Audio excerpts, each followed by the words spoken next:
Via the AFP news agency, the Turkish Justice Minister has told Parliament, unfortunately, 10 people have been killed, according to a preliminary toll. I can also show you some of the latest pictures to have come in, and as you can see, emergency services have been... In fact, I'll show you those pictures in a moment, because we've just managed to get through to Mark Lowen, who's on a plane that's just landed at the airport. Mark, tell us what's happening where you are.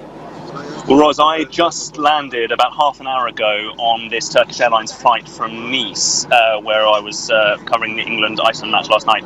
And we were not given any warning about any concerns at all, and we're allowed to land here. And now we're being held, of course, on the plane and not allowed to disembark. And the captain simply talking about security concerns inside the airport.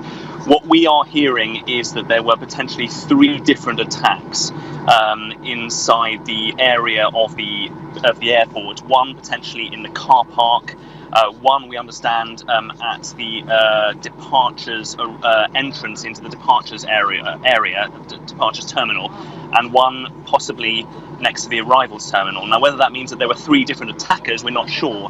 There are reports that one of the attackers sprayed Kalashnikov gunfire around and then blew himself up when police tried to intervene. We do not know about the other 2.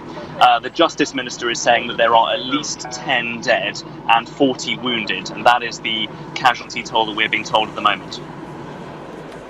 Mark, what's happening on the plane? What can you see out the window? Are you getting any more information from the pilot, for instance, about what's happening in the airport?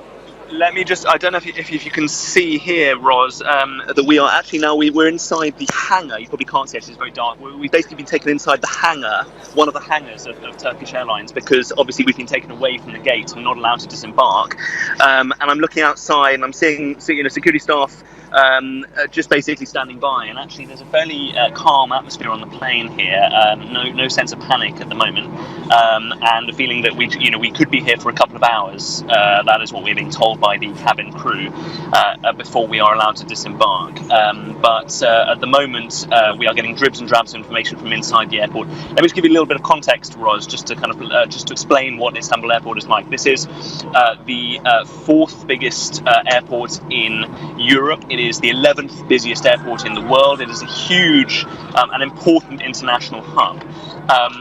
When I have driven, I've been living here in Istanbul for 2 years. When I've driven into Istanbul Airport, I have been struck quite regularly that the security checks on the cars going into the area are fairly limited. But then once you're actually trying to get into the terminal, they're very stringent. There are security checks. You're not yet at the entrance into the terminal building.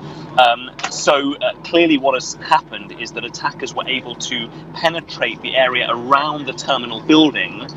Whether they drove in, we don't know, and then they launched attacks from outside the door into the terminal building. And unfortunately, Mark, this won't come as a surprise really to anyone who follows Turkey closely.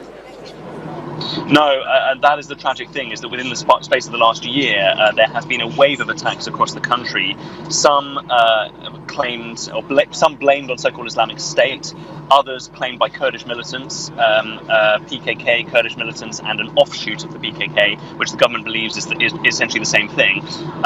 And basically, they have targeted not just areas of the southeast where the PKK conflict has resumed, but also major cities like Istanbul and Ankara. Some have targeted tourists, others simply big security areas. And Istanbul Airport, Ataturk Airport, this major international hub, has really long been seen as a potential target for this upsurge in insurgency.